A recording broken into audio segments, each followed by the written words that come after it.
secret, okay? I want to make a disclaimer here. I have not played Dead or Alive since 2013 or something like that. Maybe even further back. The craziest thing is I went on my channel that you're watching right now to look at when the last time I played this game, because it's been that many years, and it is like 13, 14 years ago. Dead or Alive 5 was a pretty fun game. Dead or Alive 4 even more so. It's one of the games that I played a ton on the 360. It was a game that I could not stop playing with my friends when I had the 360. So to me, it was a very important fighter because I just like how fast-paced it was and just how fan servicey it could be, but also sexy at the same time, and it didn't take itself too seriously. So now, playing Dead or Alive 6 last round, which is the enhanced version, I guess you can say, of the original release that came out maybe 7 years ago or so, I was kind of eager to play, but also kind of worried that maybe I'm not the market. I'm not a big fighting fan, and I'm really glad that I got a chance to play this because, let me just tell you, I had a pretty damn good time playing this game. You can beat me. I may just teach you something good. Oh, really? I think I'm going to take you up on that. So again, I haven't played these games forever, but the plot seems pretty easy to follow. You get two rival companies, or clans, I guess you can call them, clashing. You got the Mist, who are the evil corporation ran by Victor Donovan, and then you got Kasumi's, ninja clan, who's going to save the world. So if you play Ninja Gaiden, you kind of expect the same type of storytelling. It's not the greatest, but it is a lot of fun, and you get a bunch of new fighters that I haven't seen because the last one I played was 5. So that's kind of the story, and let me just tell you, it's silly, it's dumb, but in the best possible way. I think it's just like that awful storytelling, but absolutely hilarious. I was laughing so many times at the absurdity of the cutscenes I was seeing, and you know what? For that alone, I would play this story mode. I beat this story mode in 2 sittings, simply because I was having a blast. The cutscenes are like 30 seconds, and you're just fighting each other for no other reason than to be the champion of Dead or Alive. So I had a blast with the story mode. It was fun and silly.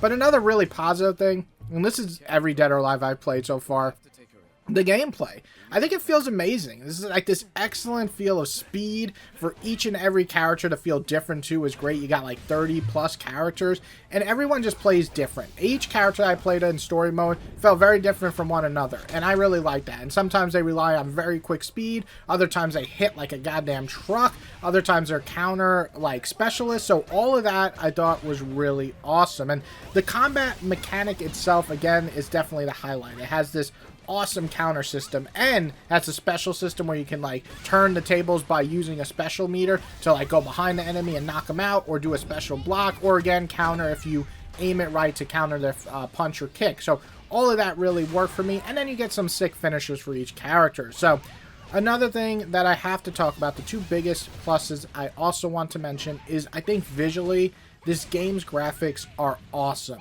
They just look bright and fun. Some really cool moves when you just like power up and slam your fists into their stomach. All of that is smooth. I'm pretty sure this game runs easily at 60 frames per second when you're in a match.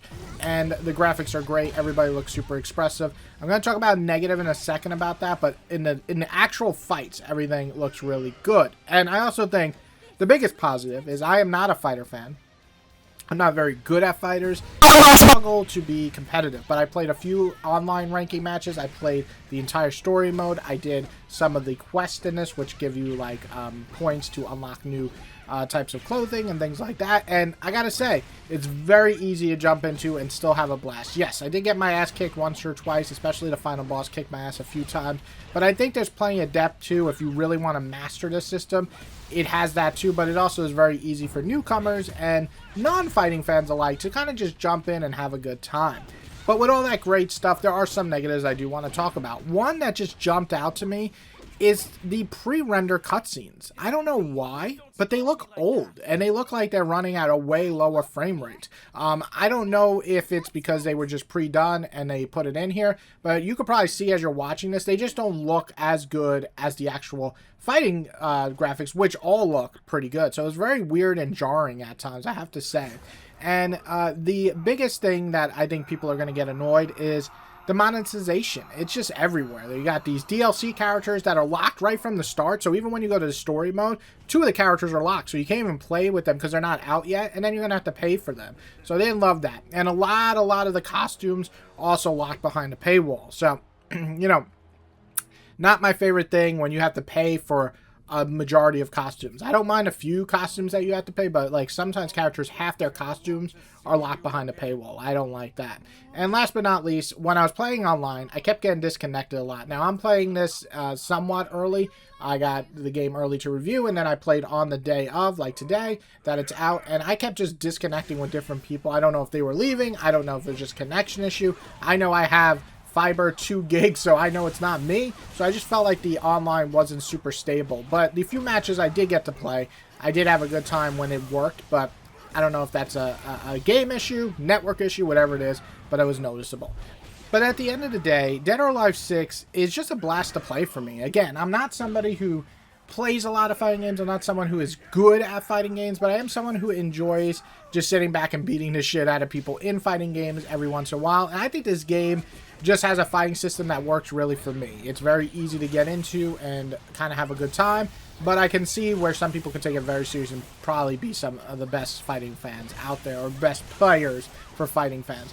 But yeah, so for me, I had a good time. I can't comment on how much stuff is added from the last game. I have not played the original Dead or Alive 6. The last one I played was Dead or Alive 5. So for me, this is a huge upgrade in graphics. It looks great. It still has a great gameplay. So I am sorry if I come off just enjoying it more than some other fans I've seen who complain that this is just like a rehash and they didn't add enough. I can't comment on that. But for the core gameplay, for people who haven't played Dead or Alive 6 maybe, or people who don't really like fighting games, I say give this one a chance. It's actually really fun, way better than I thought it was going to be. And I had a great time doing the story mode. I had a good time playing ranked matches, and I really enjoyed the conquest mode where you like kind of quest mode where you unlock stuff. I always have a blast unlocking different costumes, and you can get money to buy like glasses to put on different things like that. It's always fun for me. So anyway, I hope you guys enjoyed. If you liked this video, all I really ask for you to do is hit the like button. That means a lot to me. If you love this video, hit the subscribe button. That also helps my channel.